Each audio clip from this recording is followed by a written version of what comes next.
Swen Thorsten est docteur en littérature. C'est sa deuxième, je dis deuxième et non pas seconde, parce que j'espère bien qu'il reviendra souvent, participation à un colloque de la Société d'études céliniennes.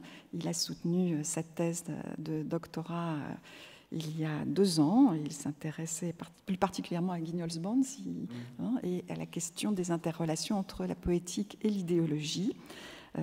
Voilà, il enseigne, il fait un postdoctorat à la Freie Universität de Berlin. Est-ce que j'ai oublié quelque chose? Non, voilà, bien. Alors je te donne la parole. Merci Isabelle. Okay.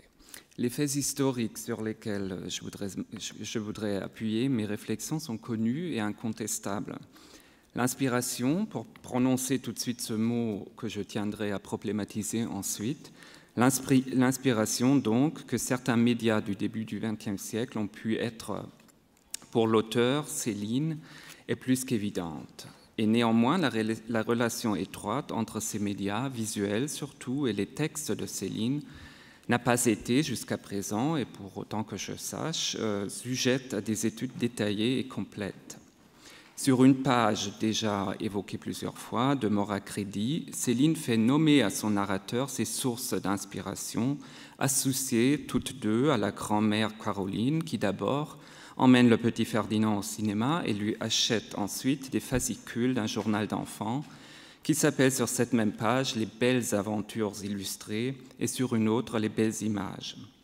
Le dernier de ces 2 titres, qui sans doute désigne la même chose, se réfère avec précision à un journal hebdomadaire édité par la maison Fayard de 1904 à 1935. Si l'auteur dit à la page suivante qu'il devait avoir 7 ans à l'époque dont il parle, cette référence par conséquent ne peut pas être correcte, mais ce n'est pas cela qui compte. Quand on feuillette les premières années des belles images, on se sent constamment rappelé aux romans et autres textes de Céline. La ressemblance génétique est frappante, et cela non seulement au niveau des caractères représentés et des sujets traités, mais aussi, et peut-être plus encore, au niveau de la façon dont ils sont représentés et traités. Tout ce qu'on peut dire sur la sérialité de la narration et sur l'hyperbolisme de la rhétorique de Céline, par exemple, pourrait être ancré historiquement et expliqué biographiquement dans et par la lecture des belles images. Il importe peu de savoir, bien sûr, si Céline a lu ou pas tel numéro ou l'autre. Le journal constitue l'archive d'un imaginaire d'enfant assez exhaustif et de portée assez générale, je crois, pour que l'on puisse être tenté d'expliquer virtuellement, du moins, jusqu'à certaines particularités du style de Céline par la langue, et avec plus de rigueur encore par les hybrides entre langue et image dont cette archive est équipée.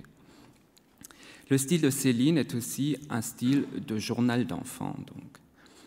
On sait depuis le commentaire d'Henri Godard que les motifs de chevalerie avec lesquels Céline construit son étrange légende du roi Krogold, qui hante Mort à crédit et Bagatelle pour un massacre, se retrouvent dans les belles images, même si Godard, en 1981, n'en pouvait consulter que les éditions à partir de 1910, date à laquelle probablement l'adolescent des Touches ne lisait plus ce genre de choses.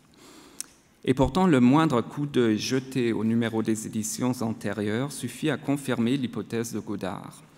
On y trouve, toujours à titre d'exemple, une histoire en images sur la croisade des Albigeois,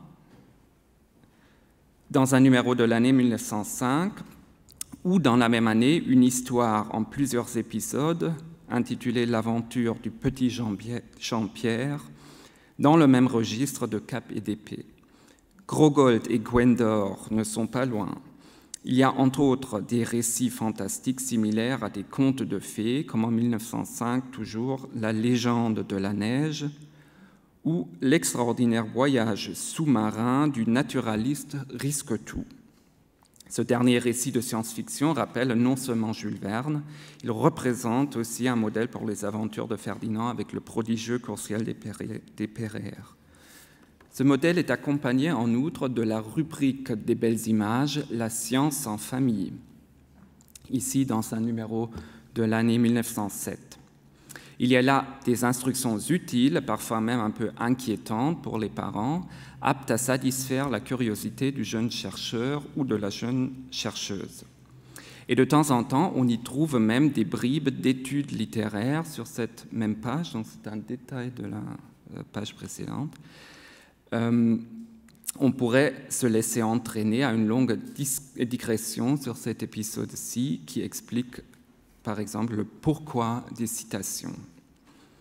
Mais en parlant de l'hyperbolisme qui marque les épisodes avec Courcial et autres, on peut très vite se rendre compte que certaines images typiques de ce genre d'album, précurseurs de la bande dessinée, ont pu préformer des formules, des topoi typiquement céliniens. Sur la une d'un fascicule de janvier 1907, on retrouve le renversement de l'intérieur à l'extérieur, c'est-à-dire le vomissement, la mise en relief de certaines formes sociales et de politesse qui est en même temps un arrêt sur image faisant apparaître comment ces formes sont devenues grotesques et absurdes, l'éclatement de ces formes et des corps provoqué souvent chez Céline comme dans cet exemple par l'accentuation du sens littéral d'une expression imagée.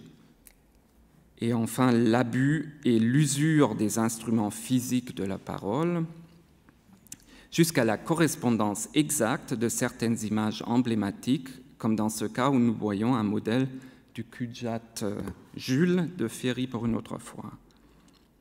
Tout en présumant, comme je viens de le dire, que le lecteur type abandonne à partir d'un certain âge la lecture d'un journal comme Les Belles Images, il est néanmoins instructif de s'aventurer un peu plus loin dans le temps, dans une période à laquelle Louis-Ferdinand Destouches probablement pensait déjà à bien autre chose. Durant les derniers mois de l'année 1914, la publication des Belles Images a été suspendue pendant quelques semaines et ne sera reprise qu'en janvier 1915, comprenant une nouvelle rubrique intitulée « Faits de guerre ». J'en ai deux exemples. Or, nous pouvons constater tout de suite que ces représentations de la guerre ne diffèrent guère de celle fameuse et truquée qui est à l'origine de l'image Céline, héros de la Grande Guerre, que vous connaissez tous. Le fait qu'il s'agit là, comme nous le savons depuis longtemps, d'un collage de deux numéros différents de l'Illustré national, le dessin de la page 16 du numéro 52 du novembre 1915, avec la titraille de la une, datée décembre 1914, et d'une photo, ne fait que souligner son caractère fantastique, motivé, entre autres choses, par l'aura des images d'enfants.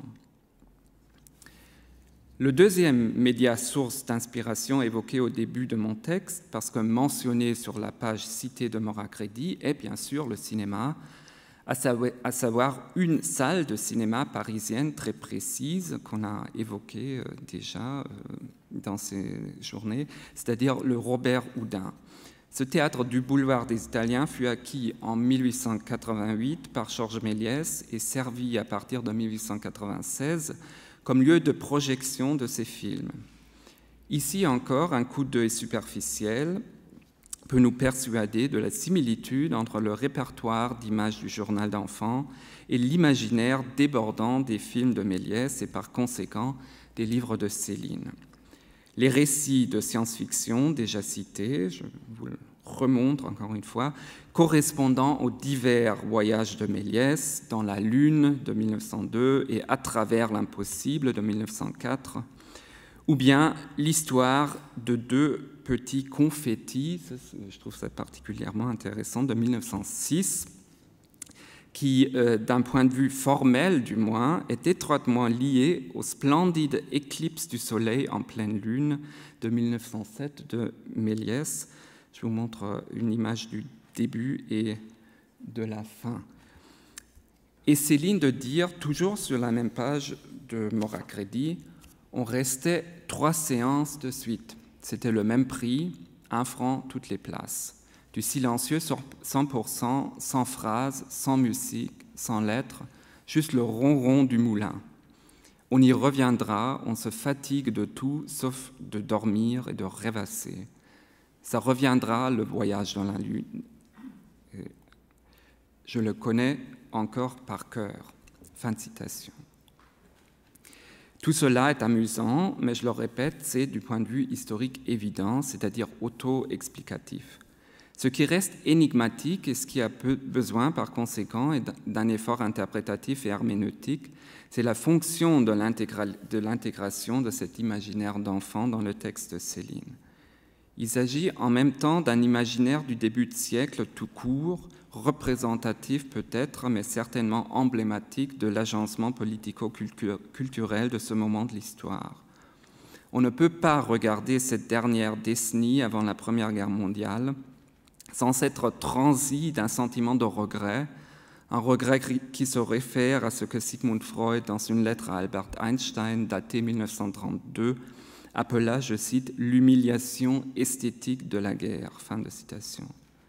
Sentiment de regret et de honte, bien sûr, parce que, pour citer Freud encore une fois dans Le poète et l'imagination de 1907, parce que toute action de l'imagination enfantine est un sujet de honte pour l'adulte en tant qu'elle lui paraît enfantine et défendue.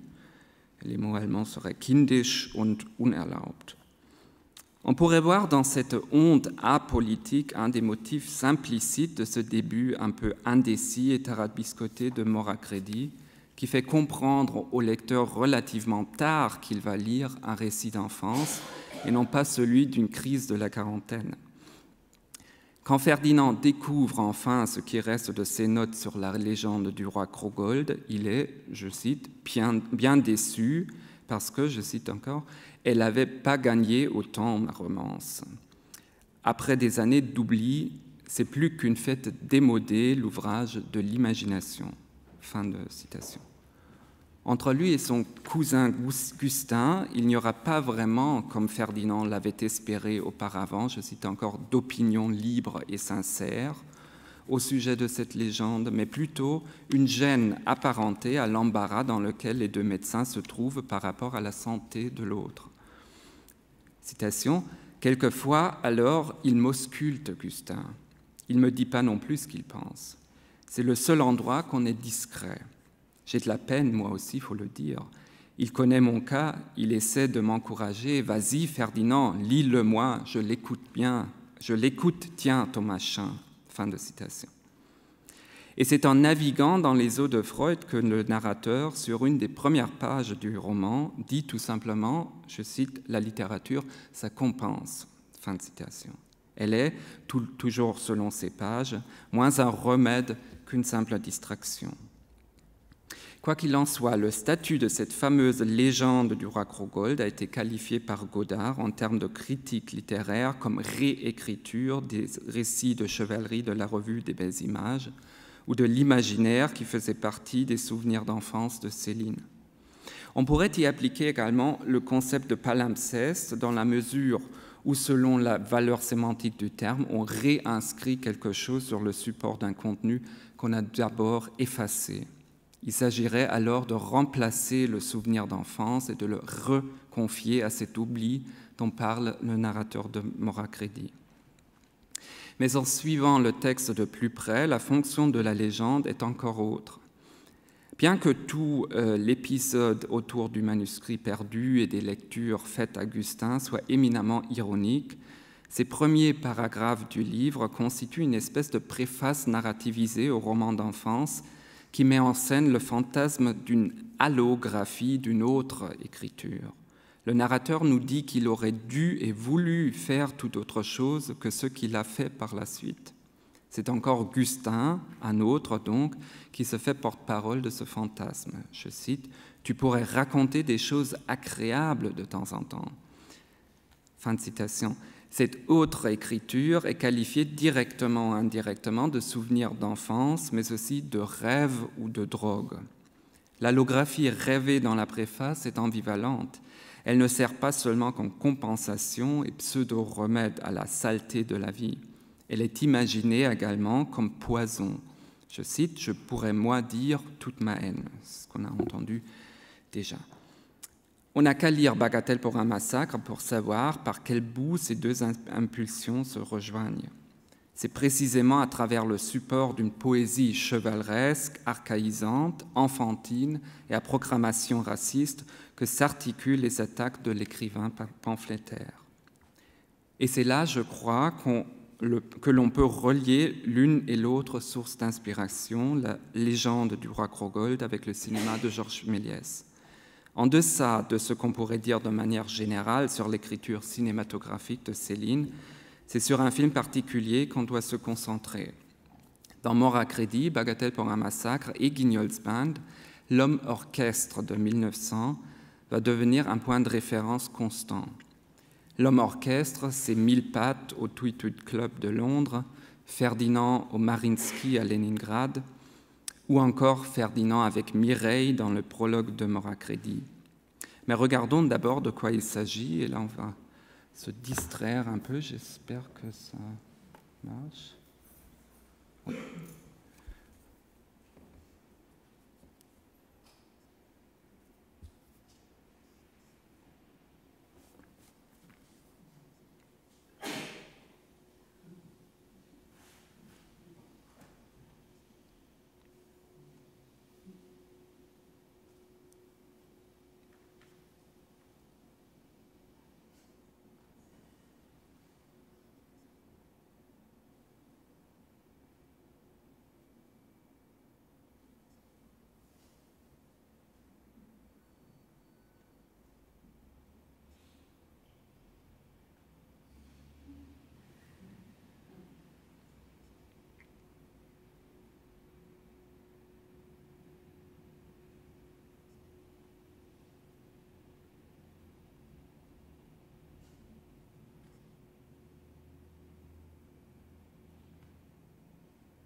La relation intermédiale est ici encore plutôt génétique que littérale. Il y a d'autres titres chez Méliès que l'on pourrait nommer si les bobines malheureusement n'étaient pas perdues. Il y a L'homme aux 100 trucs de la même année, par exemple. Puis Méliès lui-même personnifia dans d'innombrables films la figure du diable, du thaumaturge, du sorcier, du scientifique faustien. Et le grand manteau de sorcier y est un accessoire récurrent dans tous ces films. On reconnaîtra facilement dans les textes de Céline les modes de multiplication, de déchaînement, de bouleversement et de transformation qui caractérisent l'imaginaire enfantin de Méliès. À propos de ce complexe, le critique italien Antonio Costa a parlé d'une morale du jouet pour qualifier ce rapport ingénu et joyeux au répertoire de la culture, et c'est aussi un rapport répétitif, obsessif et potentiellement névrotique. Chez Céline, ce complexe s'aggrave, devient grotesque et dangereux. On peut le constater quand, pour la première fois dans son œuvre, dans Mort à crédit, il joue l'homme orchestre endiablé à la fin de la scène avec Mireille au bois de Boulogne. Comme l'apprenti sorcier, Ferdinand teste ses capacités de psychopompe en incitant la jeune fille précoce à la formulation de fantasmes pornographiques, et elle, je cite, « elle en profitait tant qu'elle pouvait de mon cinéma », fin de citation. Mais bien sûr, la situation très vite échappe à tout contrôle, des centaines de débauchés sortent des sous-bois, et un véritable défilé dionysiaque se forme. Je cite « arrivé », il parle de Mireille, arrivée à l'Arc de Triomphe, toute la foule s'est mise en manège. Toute la horde poursuivait Mireille. Il y avait déjà plein de morts partout. Les autres s'arrachaient les organes. Fin de citation. En fin de compte, 25 000 agents ont déplayé la Concorde. On n'y tenait plus les uns dans les autres. C'était trop brûlant. Ça fumait, c'était l'enfer. Fin de citation. Ces scènes, qui se répéteront dans les romans ultérieurs, sont des allégories de tout le procès rhétorique du style célinien. Dans la première partie de mon texte, je voudrais revenir, comme promis, sur le terme d'inspiration que je viens d'employer sans trop de précaution et sur la valeur pragmatique du souvenir d'enfance, voire la valeur de la figure de l'enfant tout court chez Céline. Je propose de s'en approcher par un détour, la mise en parallèle de Moracredi avec un autre récit d'enfance bien différent, l'enfance berlinoise de Walter Benjamin. Mis à part les incompatibilités de forme et de contenu, le rapprochement entre ces deux auteurs n'est pas aussi arbitraire qu'il n'y paraît à première vue. Il y a d'abord deux faits circonstanciels qui rendent presque nécessaire la superposition. Ils sont nés à la même période, Céline en 1894, Benjamin en 1892, et ils écrivent, dans ce cas, des textes traitant de l'enfance, de leur enfance, oui, mais pas tout à fait, et ils écrivent à la même époque aussi, c'est-à-dire dans la deuxième moitié des années 30 du XXe siècle. Moracredi, comme vous le savez, est publié en 1936, et le Tapuscrit, qui est la dernière version autorisée de l'enfance berlinoise de Benjamin, date de 1938. De plus, concernant les vicissitudes de l'histoire, il y a une asymétrie qui en dit long sur ce siècle. Moracredi était le deuxième grand roman d'un auteur à succès. Berliner Kindheit, dans la version dont je viens de parler, fut caché dans le labyrinthe de la Bibliothèque nationale de Paris, où il n'a été retrouvé qu'en 1981. Son auteur, pourchassé par les autorités allemandes et françaises, se suicida en 1940 à Portbou, en Espagne. L'enfance berlinoise n'est pas un roman, mais un petit recueil d'articles et de miniatures intitulés le plus souvent par de simples noms de lieux berlinois ou d'autres particularités de la ville et de l'époque. Il est donc naturel d'y trouver des correspondances avec Céline. Il y a, par exemple, pour Benjamin aussi, les imprimés défendus qu'il regarde à travers une vitrine, mais la fascination ici est plutôt de caractère érotique. Il ne raconte pas ses visites au cinéma, mais au Kaiserpanorama, c'est-à-dire au panorama de l'empereur, où il admire les diapositives illumées montrant les pays lointains.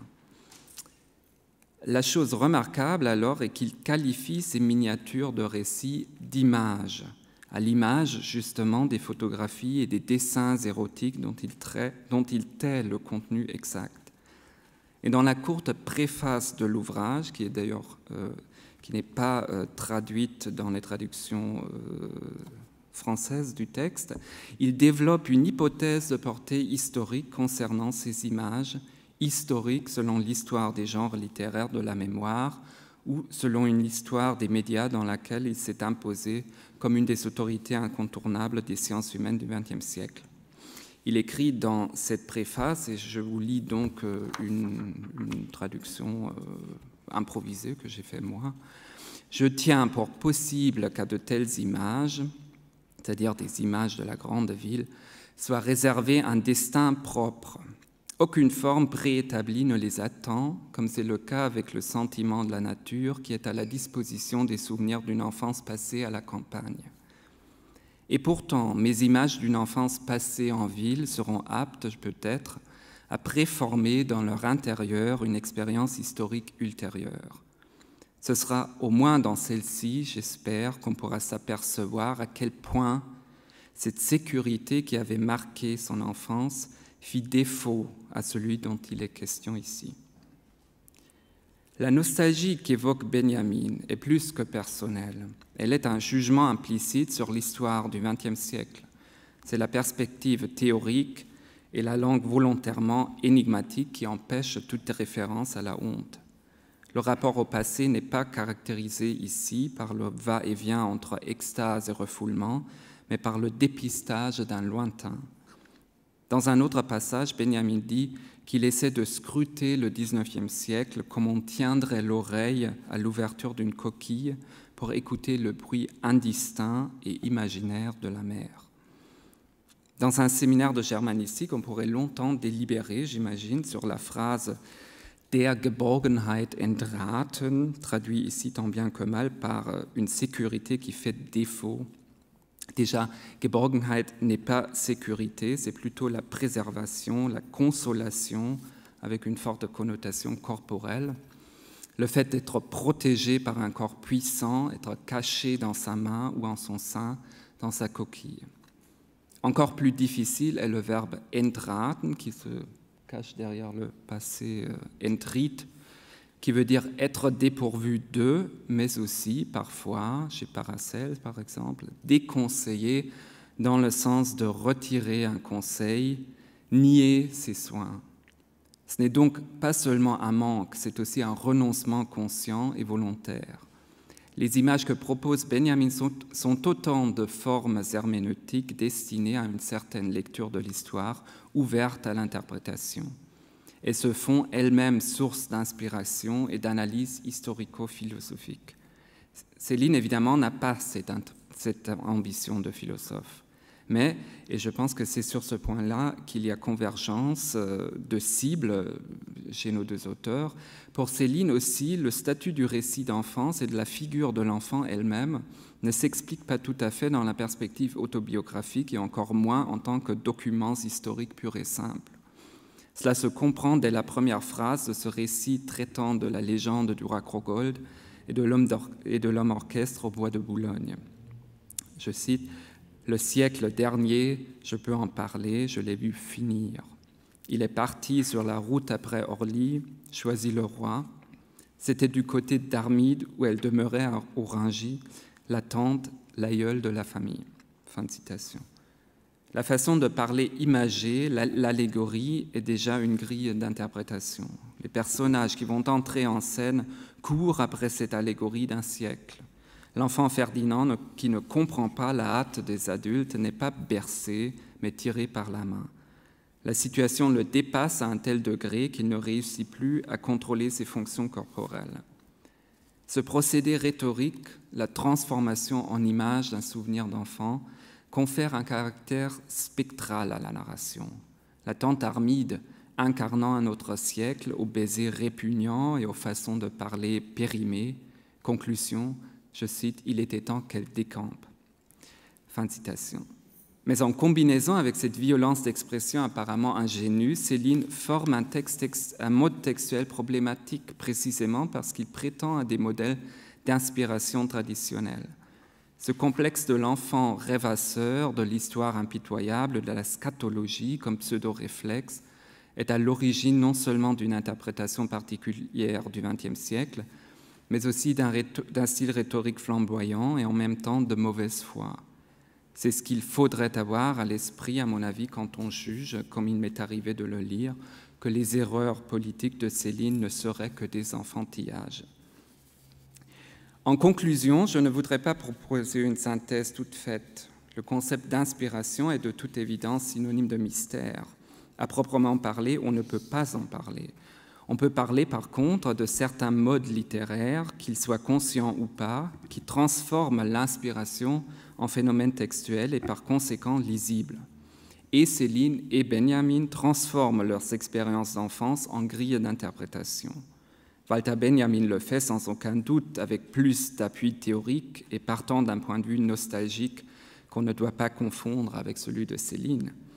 Mais il ne s'agit pas de ça pour le moment. Les deux auteurs rendent compte d'un complexe médiatique et politique particulier, et s'ils traitent de la figure de l'enfant pour, comme le dit Benjamin, préformer une expérience historique ultérieure, c'est déjà en vue d'une certaine lecture de leur temps. Le concours des autres médias, du film et d'autres images populaires surtout, ne marque pas seulement un moment historique quelconque. Je crois que c'est précisément l'agencement de cela avec les événements politiques de grande échelle qui fait apparaître le lien entre la précocité technologique et l'innocence politico-culturelle de toute une époque. La figure de l'enfant aurait donc le sens problématique, chimérique, d'un être en sécurité qui sert comme levier herméneutique à des interprétations de l'histoire bien différentes, je le répète, mais peut-être motivées d'une façon étrangement similaire. Merci.